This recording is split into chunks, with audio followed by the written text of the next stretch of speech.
Pessoal, paz do Senhor, vocês devem estar sabendo, né? Nesse domingo, dia 23, nossa primeira prova do SEMAD desse ano.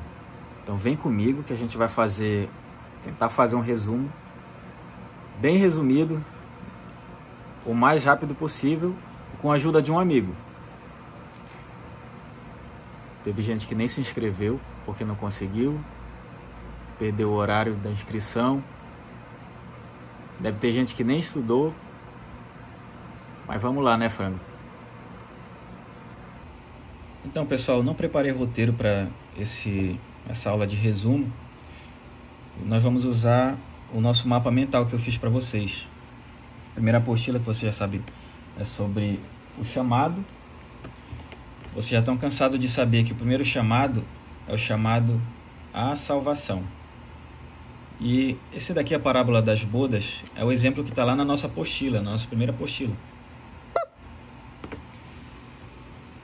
Bom, primeiro chamado à salvação. Eu achei interessante colocar aqui também a palavra grega, chamado do grego klesis, que pode ser que caia nessa prova também. Aqui o final da parábola, muitos são chamados, mas poucos são os escolhidos. Aqui bastante interessante ressaltar isso também, que nessa parábola o rei ele chama várias pessoas, e as primeiras pessoas que foram chamadas eram pessoas ricas. Só que nenhuma compareceu ao casamento. Então ele começou a convocar todas as pessoas que estivessem na rua. Mendigo, pessoas que não tinham... enfim, mendigos. Né? Aí ele foi mandou chamar todas essas pessoas. Ou seja, o chamado não é por mérito, mas sim pela graça. Aqui nós vemos, fomos chamados segundo o propósito, a bondade e a graça de Deus. Outra parte aqui, identificando o chamado. Já no caso seria o segundo chamado. O primeiro chamado é o chamado à salvação, o segundo chamado é o chamado ao trabalho.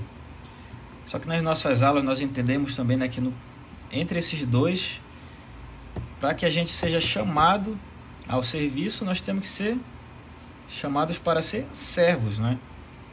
E após nós compreendermos o que é ser servo, realmente, aí Deus vai nos chamar para alguma coisa específica. Não existe crente de banco, isso talvez caia alguma pergunta da prova também, né?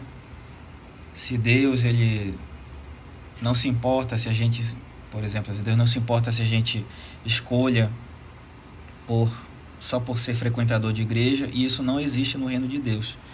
Todas as pessoas elas exercem, por menor que seja na nossa visão, algum serviço dentro da casa do Senhor. A graça de Deus é multiforme. Primeira carta de Pedro, no capítulo 4, verso 10. É bastante interessante vocês lerem esse versículo também. Há diversas funções e dons no corpo de Cristo. Carta de Paulo aos Coríntios. Isso também ressalta o fato de que não existe só um tipo de trabalho dentro da igreja, já que há diversas funções e dons no corpo de Cristo. O próprio Espírito Santo, ele nos concede vários tipos de dons. E lá na primeira carta aos Coríntios 12, existem 9 dons elencados lá. Mas é claro que não são todos esses dons do Espírito Santo que existem. Existem outros também.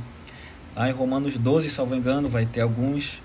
Efésios no capítulo 4 vão ter os dons ministeriais. Aí vocês podem estar procurando lá depois também. Mas a questão importante é a gente compreender que há diversas funções e dons no corpo de Cristo. Nada está resumido a só um trabalho, só um tipo de serviço. O trabalho da casa do Senhor não é somente pregar e não é somente cantar, nem tampouco somente liderar. A chamada de Paulo foi confirmada de 3 formas. Isso daqui, né, ainda falando sobre a identificação do chamado, né? A chamada de Paulo foi confirmada de 3 formas. Eu achei bastante interessante também destacar isso, que é outra como a chamada de Paulo foi confirmada. Aí vocês vão citar uma dessas aí. Quando Deus chama, ele se responsabiliza. Isso daqui já tratando ainda da história de Paulo, né? Abrindo portas, referência, O Espírito Santo, no caso Deus, nos encoraja.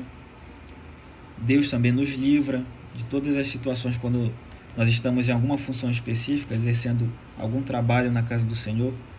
Deus sempre vai fazer. Aqui no caso são 3 coisas destacadas, né? Mas várias outras situações Deus pode fazer também. Abrindo portas, nos encoraja, nos livra. Aqui pode ser livrando de ciladas do inimigo, livrando até mesmo de doença, livrando de acidente. Nos encoraja quando a gente está entristecido, quando a gente está desanimado. Abrindo portas é quando a gente pensa que está encurralado em algumas situações, mas Deus ele acaba abrindo facilidades para nós, para que o trabalho ele possa se desenvolver de uma forma melhor. A gente às vezes fala, né, portas da facilidade, mas biblicamente falar portas da facilidade não existe. Mas quando Deus ele começa a agir em nosso favor, de certa forma existe uma facilidade, né? Mas embora essa expressão porta da facilidade não esteja diretamente escrita na Bíblia. Aí estão as referências. Todas essas referências estão na apostila, tá? O chamado. O chamado verdadeiro faz arder em nosso peito uma chama. Isso aqui é uma citação lá do profeta Jeremias. Aí também, na própria apostila está escrito assim, o chamado tem a palavra chama, que faz arder no nosso peito, né? Aí isso também você pode estar pesquisando lá na apostila. Que quando você tiver certeza daquilo que Deus quer para a sua vida, aí isso vai te incomodar muito. É isso que quer dizer esse texto aqui. Isso vai te incomodar de uma tal forma que você não vai querer recusar, por mais dolorido que seja.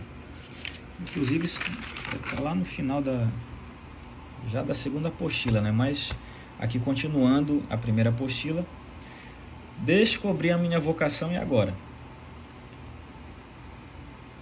De repente você já adolescente descobriu o que você quer fazer, né? Uma coisa que você gosta de paixão, por mais que você ainda não tenha tanta prática, que você possa pensar assim, não tenha tanta facilidade, por exemplo, para cantar, para pregar, até mesmo para liderar, talvez, quem sabe. Não se afobe. Precisamos de preparação, envio e dar frutos. Isso aqui também está na apostila, essas 3 situações aqui. Precisamos da preparação, do envio e dar frutos. Inclusive a preparação é o tema da segunda apostila, né? Não sei se os temas das próximas apostilas do outro semestre serão envio e os frutos, né? Mas, enfim, essas 3 situações aqui vocês também precisam ter na cabeça para a prova. Nós precisamos da preparação, envio e dos frutos após tudo isso daqui, né? Após o chamado, a preparação e envio. Preparo para ser enviado e frutificar. O desejo de Deus é que desenvolvamos o nosso chamado. Está lá em 1 Timóteo. Está escrito, não desprezes o dom que há em ti, né? Lá no 1 Timóteo. Ou seja, aquilo que Deus nos entrega, Ele quer que a gente exerça, quer que a gente pratique. Só lembrando que os dons de Deus, eles são perfeitos. Se são perfeitos, eles não precisam de ser aprimorados.